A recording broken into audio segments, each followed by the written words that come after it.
Technology has changed things, but people have been sharing things for thousands of years. How do we talk about one product versus another? Can we get people to talk about our stuff, our products, and our ideas? And why do we share content online or products that we use? Videos that go viral on the web, we say, oh, they got lightning in a bottle. I think we have this notion that it's random, that it's luck, but it's not. There's really a science behind why people talk. We see the same 6 factors: social currency, triggers, emotion, public, practical value, and stories. Each of those is a psychological driver of why we talk, why we share, and leads all sorts of stuff to catch on. Do these 6 currencies apply to every aspect of life?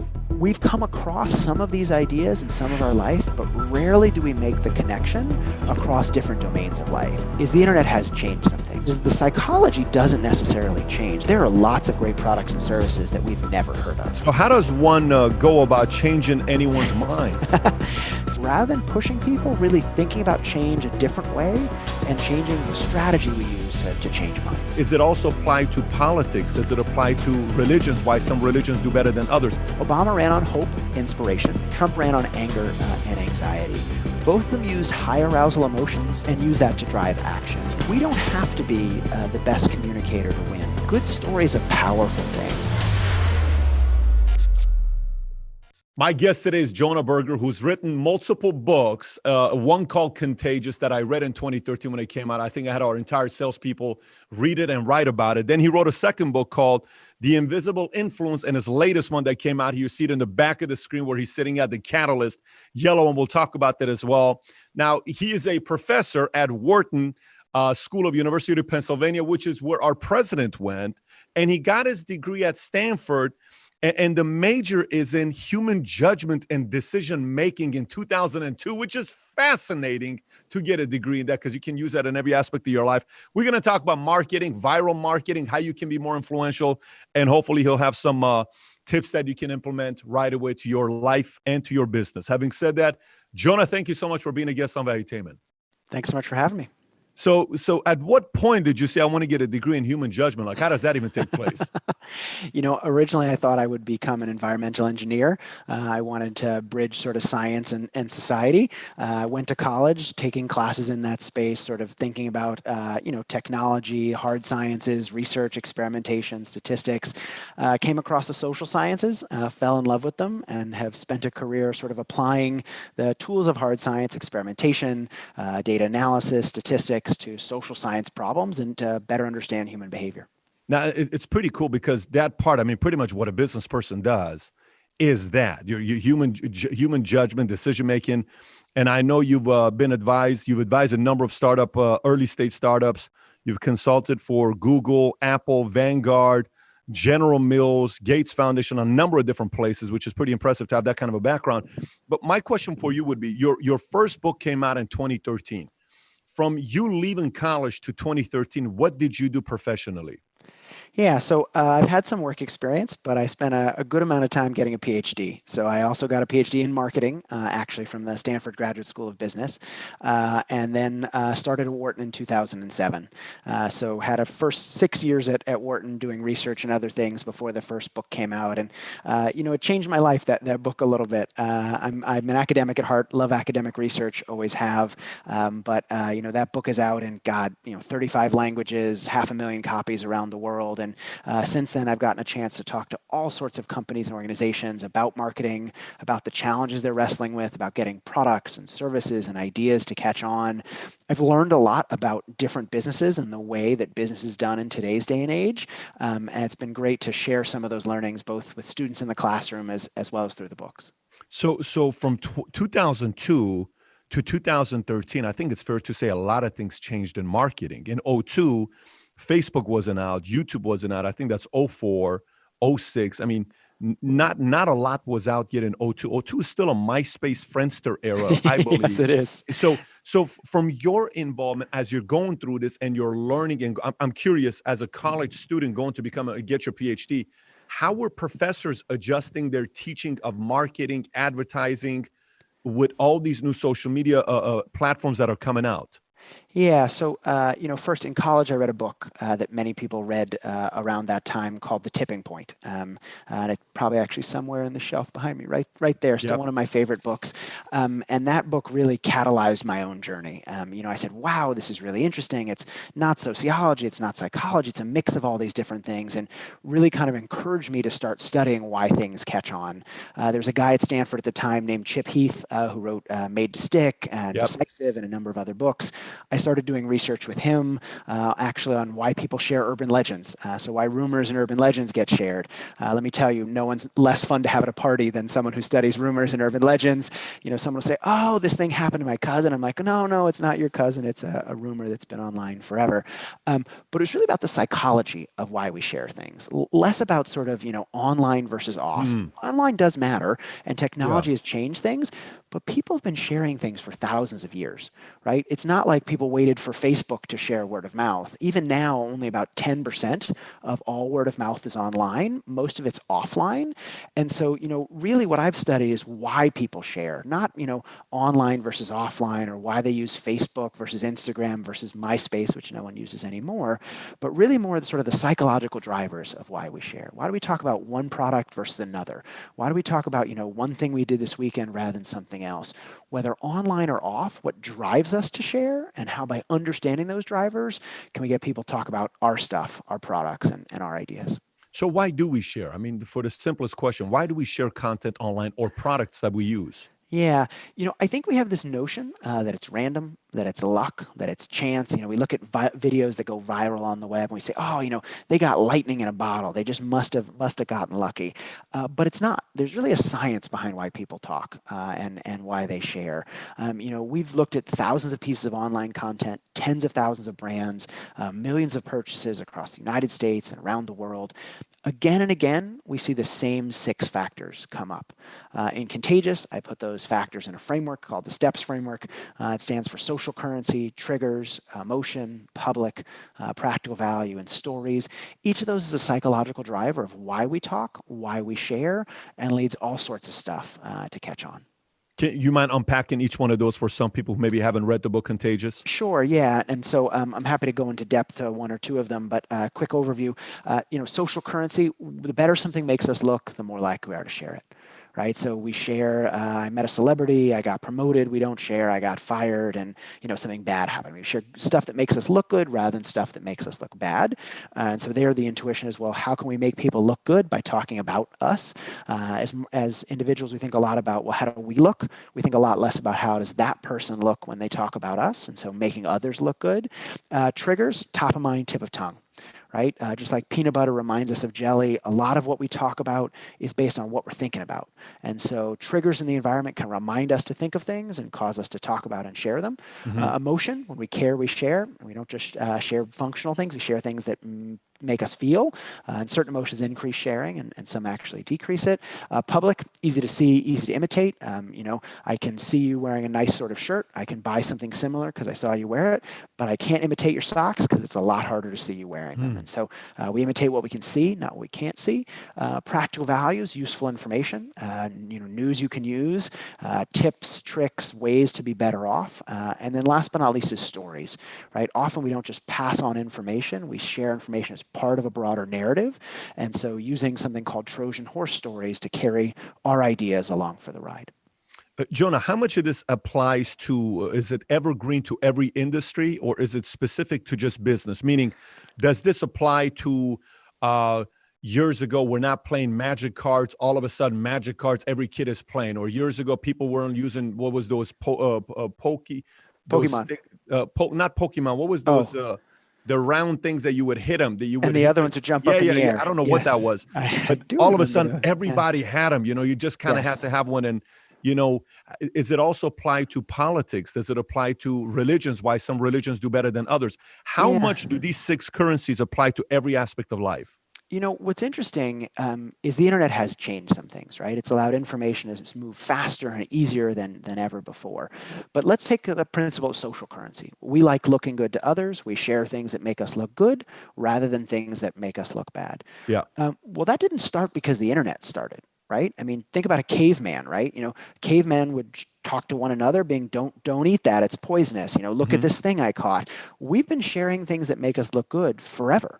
Right? In the 1950s, people shared what made them look good. In the 60s, the same thing. And so what I love about studying psychology, behavioral science, rather than a specific domain or vertical, is the psychology doesn't necessarily change. The way we're built, it may ebb a little bit and flow a little bit based on technology and other things, but that underlying driver of why we do what we do is true across domains.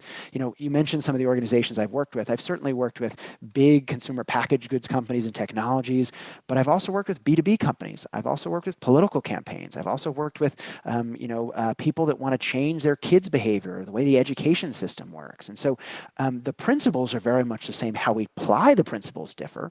We have to understand how to apply them in a given context. What makes a 50-year-old business executive look good is different than what makes a 15-year-old girl look good, right? They care about how they look. Different things make them look good. But that principle of caring how they look and sharing things that make them look good is true across domains. Based on the amount of research you've done, I mean, you got now 2 decades of research in this space, maybe even more than that, because more than two decades of research in the space. Your experience, I'm curious. What wins? A great product, okay, a great marketing idea, a great sales team, a great culture, or great storytelling? So you got a great product, but you suck at the rest. Does that do better than a great marketing idea, great sales team, great culture, great storytelling? I'm curious to know what you're going to say based on all the different case studies you've read and experienced personally yourself. Yeah, so that's a tough one to answer. I'll start by ruling out what I don't think is the winner, right? So we'll go, having a great product is certainly important. It's hard to win with a terrible product, but there are lots of great products and services that we've never heard of. It's crazy, right? I work with so many, early stage technology companies which say something along the lines of, we've built this thing that no one has ever built before. And I say, well, that's interesting, but who needs it? And they go, no, you don't understand. No one's ever done this before. And I say, okay, but who wants this? What need does it fill? What customer is going to want to change their behavior to do this? And it's not just about the product being good, right? It's about everything else that we build around it. It's certainly important to have a good sales team. It's certainly important to have good culture and good organization. But I would say a good story, I've had to pick one of those, trumps all of them, right? A good story is a powerful thing. A good story helps change minds, helps drive action, helps propagate your message, because a good story can be memorable and told again. And so that can really be much more important than any of those other things. You have a great sales team. What's wonderful about word of mouth is it turns your customers into the largest sales team you've ever had, right? Rather than having, 5 people that are great salesmen, if you can turn all your customers into advocates, suddenly now they're all doing the work for you, rather than you having to try to convince someone, oh, it's great, let me tell you why. And I know we'll talk about the catalyst in a few minutes and the challenge of changing minds, but, it's really hard to change someone's mind if you're self-interested. People know that you as a salesperson are trying to change their mind. But if their friend says, hey, I bought that product and it was great, if their colleague says, I listened to that podcast, it was wonderful, they're going to be much more likely to change. So word of mouth is much more powerful than traditional advertising and much more powerful than great salespeople. Yeah, I don't do what you do professionally. We created a video back in October of 2015 called Life of an Entrepreneur in 90 Seconds, okay? Yeah. And this video, originally, we uploaded it on YouTube on October 30th. And we were so excited. Oh my gosh, this thing's going to, at that point, my YouTube channel probably has 1,000 subscribers, 500 subscribers. Nothing's really going on. And Facebook, I may have 2,000 or 3,000 Facebook fans. So the video goes on YouTube titled Best Motivational Video of 2015. Okay. And, obviously it's a very unique title we gave it, right? I mean, no one's ever come up with that title before. And in 24 hours, that thing gets 2,500 views. Total flop, right? Nothing crazy. So then it's October 31st. It's Friday. It's Halloween. I'm about to take my kids to the mall. I decide to upload it on Facebook with the title Life of an Entrepreneur 90 Seconds. Okay. And I said on the below, tag an entrepreneur. We went. I didn't even think about it. Came back 2.5 hours later. I look at it. It says 300,000 views. I'm like, what? It's got to be a mistake. I go to sleep. I wake up in the morning. It's got 10 million views in 12 hours. Every single one of my company websites are down. I have thousands of emails and messages coming in all over the place saying this video resonated with me, it connected with me, et cetera, et cetera. I cannot believe what it says. But you're right. It is a form of storytelling that it connected with the audience. when they see a story and they say, you know what? And then from there, it did change the way where customers started wanting to tell the story. And next thing you know, 30, 40, 50 million views later in the first 30 days, it's a complete different story. So how does one who's sitting there for yourself, when you watch people online, because I bet you're probably looking at a lot of influencers and you're looking at different marketing and brand, but specifically in this area of an influencer. So think about, I'm a person that runs a business. I run a decent business. I do 5-10 million a year, but I'm really trying to crack this, influencer marketing thing for myself. I want to be an influencer. People don't know me. I may have a few hundred people that follow me or a few thousand people that follow me, but I haven't had it yet. What direction? What are my first 5 moves that I need to make? I know the 6 steps you just gave me here right now, what the triggers are, but what are the first 5 steps I take to say, okay, here's how I go out and create a name for myself and I become a voice in my space as an influencer? How does one go about doing that? Yeah, I mean, I would start by focusing less on the technology and more on the psychology, right? More on why people talk and share. Who are my existing customers? What do they like about me? What are the stories that they may or may not be telling about me already? And how can I build from there, right? If we don't understand the people that we're trying to reach, if we don't understand why people find our business or ideas attractive, it's going to be very hard to become successful. And just to be clear, lots of people do some things by luck, right? Once in a while, sure, something that they do, and 1 out of 1,000 things will hit. But if we understand why that hit, why it was successful, we can engineer it to be more successful. We did a study a few years ago where we analyzed thousands of articles from one of the largest newspapers in the United States. We did text analysis, natural language processing to understand what emotions those articles evoked. And we can say, look, you add more emotion to an appeal, for example, an online video, an article, you're 20 to 30% more likely to make something like the most emailed list, right? It's not just saying, here's an example of a hit and here's an example of a failure, but let's codify by looking at the underlying data or mechanisms of how these things work, essentially a recipe for success, right? Just like you understand how to cook cakes, you know what to add into the mix so that it tastes better. We can say, look, use this recipe and we can make, whether it's our content online or our messages offline, go viral. And I know there's a tendency to want to focus online, right? A lot of attention today online. But I would say don't just think about online. Also think about offline, right? It's great if a video goes viral, but you don't just want that video to go viral. You want the emails and the calls and those other things that you got to happen. That's what you care about. You don't care if 1 million people clicked on something. You care, well, do they watch that thing? Does that thing change their behavior? Does it lead them to become a customer or client or interested in what I'm doing? And so I think at the end of the day, too many people focus on the number of views their content gets online and not whether it's actually moving the needle in terms of action. People share a number of things online that they don't even watch, and many things online, even someone has a lot of followers, don't necessarily get attention. And so that's why I love offline. What's wonderful about a one-to-one conversation is that person's listening. Right? When you have a one-to-one conversation, that person is listening to you. When you post something online, sometimes the people are listening, but sometimes they may be doing 2 or 3 other things while they're watching your content. And so you want to make sure, yes, it's a great way to spread messages, but don't only think online, think offline as well, and make sure to be customer focused, right? Make sure to be focused on the consumer, the customer you're hoping to reach, and understanding what drives them. Can you tell me what you mean by face-to-face, one-on-one instead of online? Oh, just offline word of mouth, right? I mean, I think, sometimes we think about word of mouth, we think, well, you must be talking about social media. 90% of word of mouth is face-to-face. Got it. Spouses talking to one another over the dinner table, Got it. at least pre-COVID times, going out and grabbing a drink with friends. Regular, everyday interactions, not as exciting, not as, doesn't have 1 million views, but equally important for actually driving action at the end of the day. Yeah, I know in your book, you talk a lot about the videos, examples you give and how many views they got. You gave the example of that one girl who Friday gets 145 million views, and the parents spent $4,000 to put this video together, and it ends up being one of the most hated videos of the year. You talk about that. You talk about the other video where this guy's selling his blender, and he puts the phone in there and it turns black. And hey, this is my blender. I still have another iPhone. These videos made a lot of, you said 700%, I think is the number you said, Yep. where that one company went up simply because that the video that came up, and the reason why I'm sharing this part with you, a lot of entrepreneurs, they'll message me and they'll say, Pat, You know the Dollar Shave Club company that sold $4 billion. You know which ad I'm talking about, where he's walking through with the Yep. blow dry and all this other stuff. And you know what? Screw it. I'm going to buy a Dollar Shave. I'm going to join the Dollar Shave Club. I'm going to buy the membership here, and I'm going to go out there and do XYZ. For somebody, Jonah, who is not great at creating these types of storytelling, like you'll sit there and tell somebody, hey, let's come up with a story. Who needs to be in the room to come up with these stories? Meaning, Yep.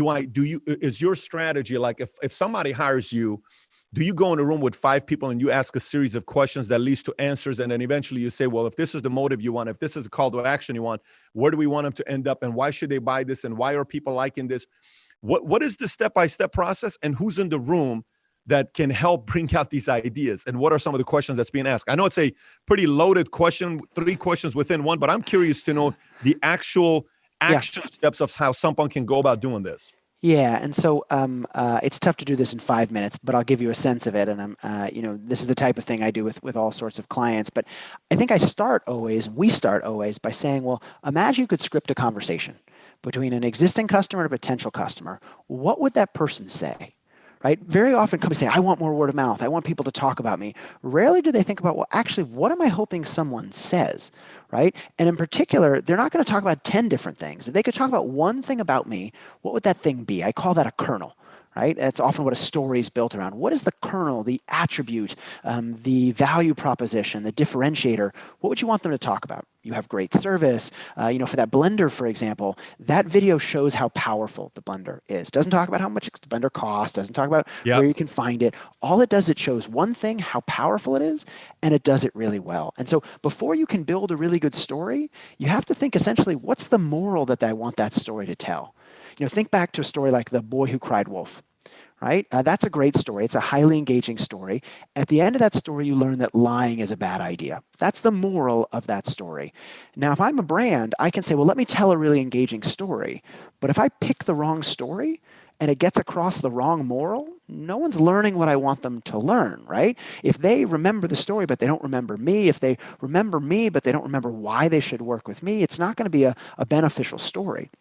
There are lots of ads and videos that go viral that don't necessarily move the needle for brands, because the key is not just, hey, I liked this story, or even I remember this story, but the story teaches me something, just like a moral of a parable, teaches me something that's then going to drive me to action. And so I start with that moral or that kernel. What is that thing that you want someone to communicate? And then, right, if you're not a great storyteller, no problem. Talk to your existing customers. What are the stories that they're already telling? Talk to your salespeople. What are the stories that they're already telling? Often you don't have to generate your own stories. All you have to do is surface some of the stories that are out there already, right? Even if you have a 5-person sales organization, you have 100 customers, there's at least 20, 30, maybe even 40 stories that are out there already. Some of them are better than others. If you just capture some of those stories, you figure out, well, which of them seem to be working already, then you can almost act like a hub of a hub and spoke and push it out to the rest of the network. But you don't have to come up with it yourself. You don't have to be creative. You have to be strategic and identify the really good stories. And I do lots of workshops, both in executive education at Wharton and with clients, where people always want to jump to the end, right? They want to go to the punchline of the story and everybody's going to laugh and it's going to be great. But I often ask them to step back and say, okay, what did someone learn from that story? And they go, I don't know, it's a funny story. If you don't learn anything from the story, right, your job is not the entertainment business. We're not in the necessarily as a company, right? If I'm selling something, I'm not in the entertainment business. I'm in the business of selling that thing. If at the end of the day they don't buy that thing, maybe they enjoyed my story, but it's not going to move the needle. And so we have to make sure the story, the moral of that story, the kernel of the story gets across what we want it to. A very big point. By the way, let's talk about your latest book, The Catalyst. Yeah. So how does one go about changing anyone's mind? So I'll tell you a quick story. So Contagious comes out, and as I mentioned, sort of changed my life a little bit. Before that, I was an academic, spent 90% of my time doing research and teaching, 10% of the time doing, consulting and speaking here and there.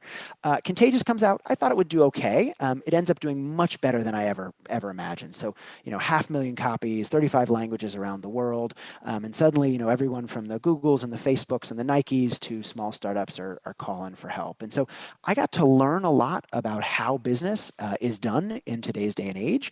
And I realized that a lot of people had the same problem, which is they all had something that they wanted to change.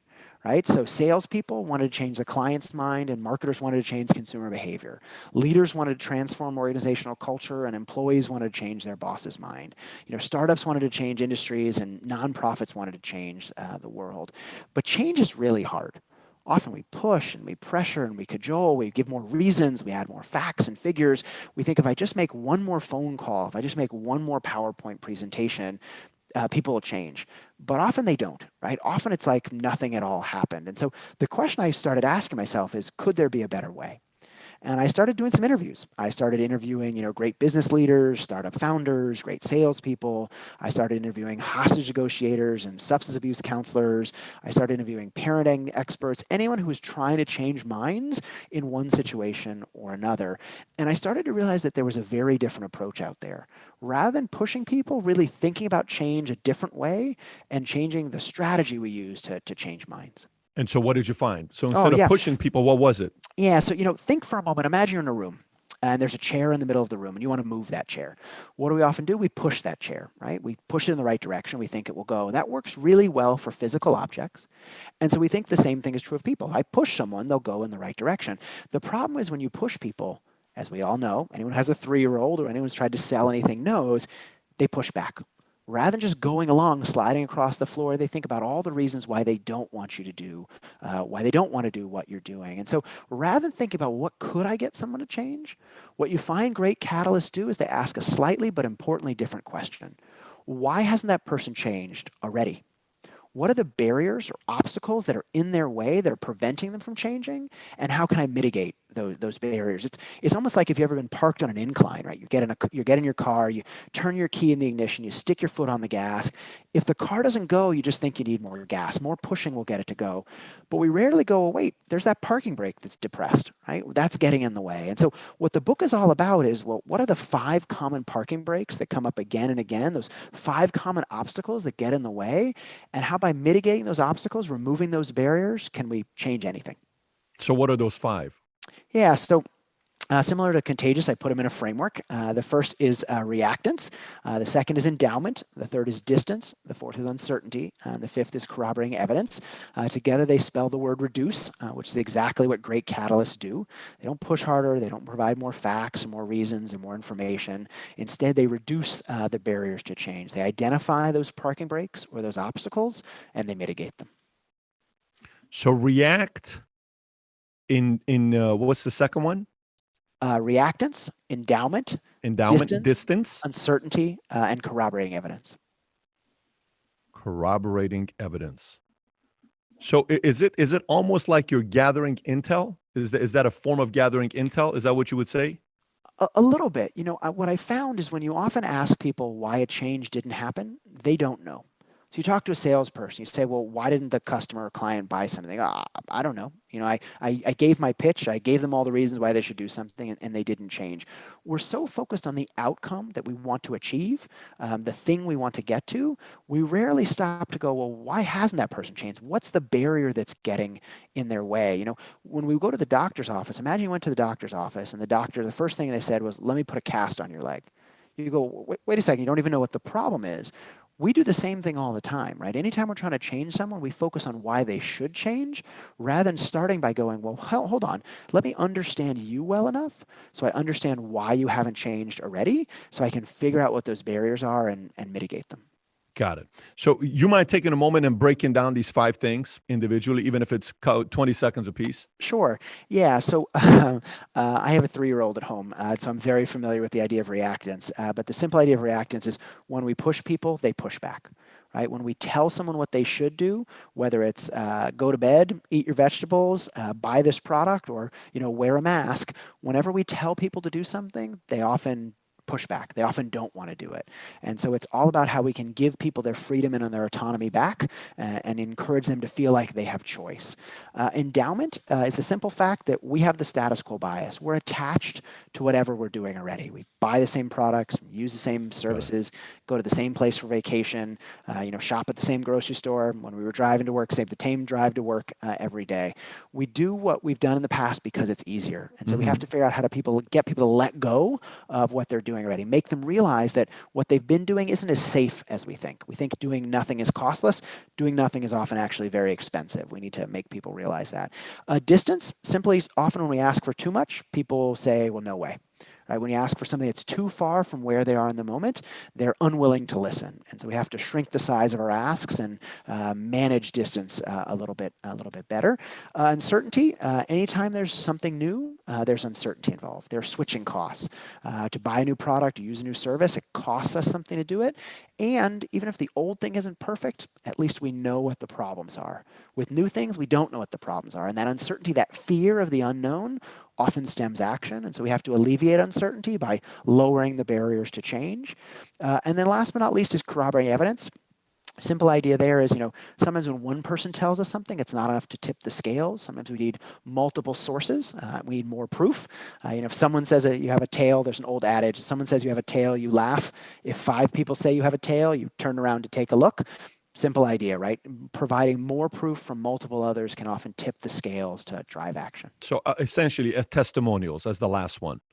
A little bit, but I'd even say more thinking about what are the right sources of evidence and how can we concentrate that evidence to make people more likely to take action. Meaning credibility, like a source with a lot of credibility behind it. Is that what you're saying? Yeah, I'd even say the following. Even if someone's very credible tells you they like something, that's one piece of evidence. But they can tell you they like it till they're blue in the face. That's still one person's opinion.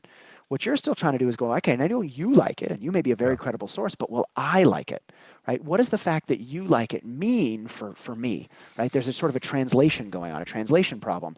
And if there's always one person, I can always say, well, it's you. You like things, you're a certain person. But if there's 5 people, it's much harder to go, well, wait, if 5 people like it, I'm probably going to like it as well. Particularly the more similar they are to me, and the more that evidence is concentrated, the more it's going to drive action. Jonah, what brands do you see that do a great job at this? And what brands do you see that have made a mistake with this? Are there examples you can share with us? I don't think of just brands. I think even of organizations as a whole, right? So think about the situation we're in at the moment with COVID, right? And the coronavirus. The government and public health organizations did the same thing they've done for decades. If they want people to do something, tell them to do it. Wear a mask. If they want people not to do something, don't go grocery shopping, stay at home. They told them not to do it. And the problem what that does is that often induces reactance. Right? If someone tells you not to do something, even if you might be willing to do it in the first place, the fact that they told you to do it makes you less interested in doing it. Don't tell me what to do, right? We essentially have an anti-persuasion radar where we want to feel like we're making our own choices. If we feel like someone's selling us, if we feel like someone's trying to persuade us, our defenses go up, right? That brick wall goes up. We ignore the message, we avoid it, or even worse, we counter-argue. We sit there and think about all the reasons why what that person is suggesting is a bad idea, why it won't work, right? Why it's not going to be effective. And so instead, we have to figure out how to reduce reactance by allowing people to make those choices for themselves, right? So, think about in the health case, right? Rather than telling people, well, wear a mask or don't do this, instead ask a question. You could say something like, hey, imagine your child was around or your elderly grandparent. Would you want everyone else to wear a mask? Well, that person says yes, right? Then you can say something, well, why aren't you wearing a mask at the moment, right? Highlighting a gap between their attitudes and their action, right? Not telling them what to do, but encouraging them to go, wait a second, if I would want other people to do something, why aren't I doing that thing? Or other things, I talk about providing a menu, essentially basically giving people choice. If you're in a meeting, a sales meeting, for example, and you're telling everybody, hey, this is what you should do, this is the course of action you should take, everyone's sitting there. And they seem like they're listening, but really what they're doing is thinking about all the reasons why what you're suggesting is not going to work. It's going to be too expensive. Of course, you would say it's good. You're the salesperson. How are we going to integrate this with our existing solutions? They're basically doing counter-arguing. If instead, what great salespeople do, great consultants do, is they give people a choice. They don't just give them one option, they give them multiple. A or B, A, B, or C, because what it does is it shifts the role of the listener. Now, rather than sitting there thinking about all the reasons why they don't like what you're suggesting, instead they're sitting there going, which of these do I like better? Which makes them much more likely to pick one at the end of the meeting. Because what you've done is you've provided a menu. You've given them that freedom of choice. And because they feel like they're free to choose, they're much more likely to pick something. Who in your life was very good at doing this to you? I've been asked this question before, and what I think is very funny is I don't think my friends, my colleagues, or my spouse would say I'm particularly persuasive, right? They wouldn't go, "Oh, Jonah, he's really great at changing everyone's mind." So hopefully this book has helped me by learning these techniques, become better at it, because I think often we see these things in a particular domain, but we don't apply it as widely as we could. Like reactants, for example, right? Maybe we've tried that with our kids where we say, oh, telling them to put their pajamas on isn't working. Telling them to eat their vegetables isn't working. But saying, do you want to put your pajama top or your bottom on first? Do you want to eat your broccoli or your chicken first? Yeah. That does, right? We've come across some of these ideas in some of our life, but rarely do we make the connection across different domains of life. And so what I think has been neat about this book is to see these tools in action in so many different places and to start using them more in my own life as well. I guess what I was asking was who is good at doing this to you? Like a parent, father, mother, who was good at getting you to believe that you're making the choice on the decision you're making? I think I think people do this often in my life, at least in one way or another. They reduce uncertainty. So think about companies that have given free shipping away to encourage people to take action, like the Zappos of the world, or think about companies that use freemium, like Dropbox or like Pandora, that lower that upfront cost that get us to try things. They haven't focused on reactants per se, but they've certainly alleviated uncertainty. Is one thing they've done quite well. My brother in some ways has done a good job with asks of his of shrinking distance. And so I think different people have used different tools, and it's been great to bring them all together. Very cool. So let's talk about a couple different things here and then we'll wrap up. So are you following any of the presidential campaign? I have a little bit, yes. Who do you Not think is not doing a heavily, but a little. who do you think is doing a better job getting their message out there? And are you seeing patterns that they're using that have to do with both Contagious and Catalyst? Yeah, I mean, I'll say a couple things. Contagious came out before the 2016 election, so obviously I couldn't talk about the 2016 election in that book. But if you look at both what Obama ran on and what Trump ran on, they ran on something very similar, though different in some ways. Obama ran on hope, inspiration. Trump ran on anger and anxiety. Both of them used high arousal emotions to drive people to share their message and use that to drive action. And that's something I talked a lot about in Contagious, right? Often we think it's about functional reasons. In politics, for example, it's all about the bills and the policy details and all those things. But I think if the last few elections have taught us anything, it's stories, emotional stories, whether positive or negative, as long as they're high arousal emotions. So anger and anxiety are not the same as hope and inspiration, but both of them fire us up to take action, right? Think about seeing a snake, right? We get scared. That fear motivates us to take action, run away. Hope and inspiration excites us and motivates us to take action. And so both candidates leverage that in different but interesting ways to motivate action. I think you've seen the same thing more recently, right? Where Biden, who used to be a very sort of policy person, is still talking about policy, but talking much more in a stories and emotional way. Trump has always tended to talk in stories, in terms of stories and emotion, and really use that to rally his base. And so I think you're seeing both candidates realize, particularly in today's day and age, it's not information or policy proposals necessarily that drive action, whether fortunately or unfortunately, and I think often unfortunately. It's often stories and sound bites that are packaged and understand the fact that high arousal emotion drives sharing that ultimately drive action. What are your thoughts with media on the direction media is taken on how to either change people's minds and influence them to think one way or another? What role is media playing by using some of these strategies that you're talking about to get their message out there? Are you seeing that taking place? What I think is interesting is the media is much more fragmented than it used to be, right? So it used to be if you wanted to Interesting. change people's minds, the best thing you could do would be to buy an ad on one of the major networks because everybody would see it. The problem now, first of all, nobody watches television. Very few people watch television. Many fewer people watch television. And even if they do, there are now so many different channels that people are watching that the audience is much more fragmented. And even if they're theoretically watching a Mhm. television channel, they're probably also on their computer. They're probably also looking at Twitter or something else while they're doing it. And so the attention's not there that it might have been in the past. What I think is so neat about social media, and if you really think about the term of social media, what it is at the core is everyone has their own media channel.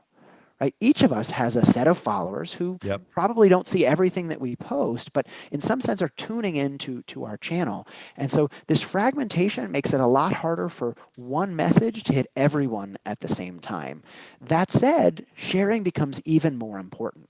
Right? Because people are turning to social, because people are turning to their peers for their news and information, sharing becomes a much more important way than traditional advertising to get a message out there.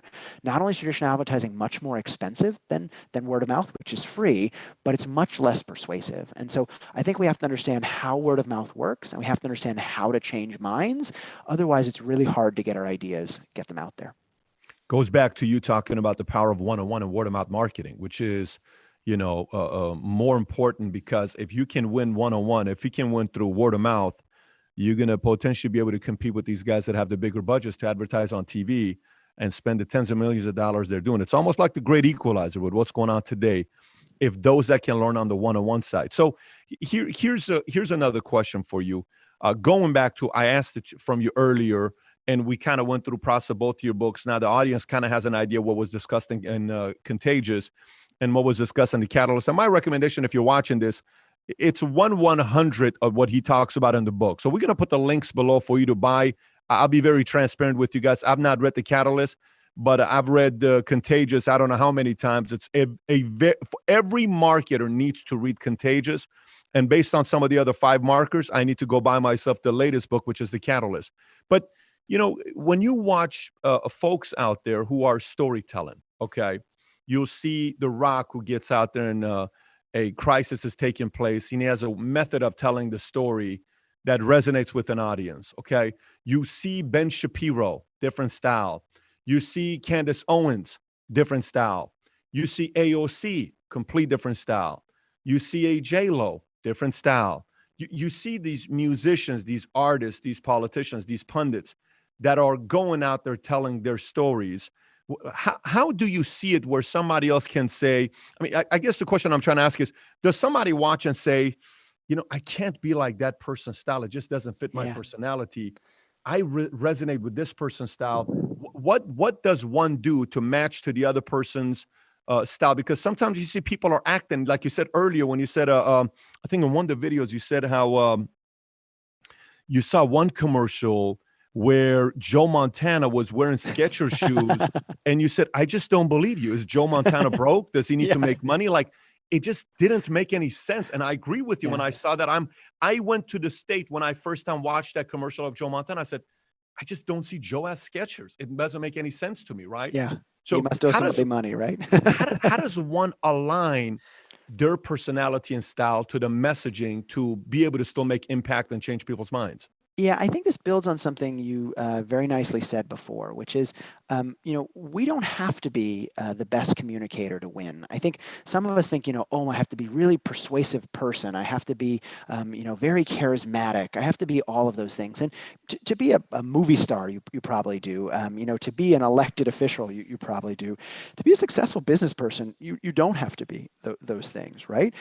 You have to understand what your audience is interested in, the ideas that they care about, how they process information, how their minds works, because you can tell a story. Let's say you're a great storyteller. You tell one person that story. That person may go, oh my God, you're an amazing storyteller. But if the story itself isn't amazing, they're not going to pass it on. They'll listen to you, but to have the impact you want to have the multiplier you want to have, you've got to get other people to tell your story. And so think about a joke teller, for example. Some of us are great joke tellers, right? You go to a party, someone tells a joke, everybody laughs. Yeah. But some jokes are so powerful that regardless of who tells them, the joke propagates, right? Because it's just a funny joke.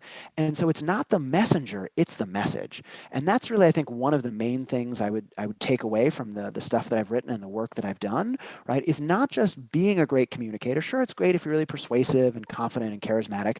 That's great. But even if you're not, if you're shy, if you're timid, you can still engineer great ideas by building great messages, right? Great messages share themselves. when you get an audience excited about an idea because that idea is so great, they'll go tell other people even when you're not in the room. And so if we're charismatic, sure, the people in the room will go, oh my God, that was great, but they'll do a terrible job of telling other people about it because you're no longer in the room. If the message itself is powerful, it leaves the room with those people and shares itself generation upon generation. Yeah, I like that. Great messages share themselves. That's a very powerful statement. You got to have a story for a person to want to share your story rather than you constantly telling your story. It's got to be shareable.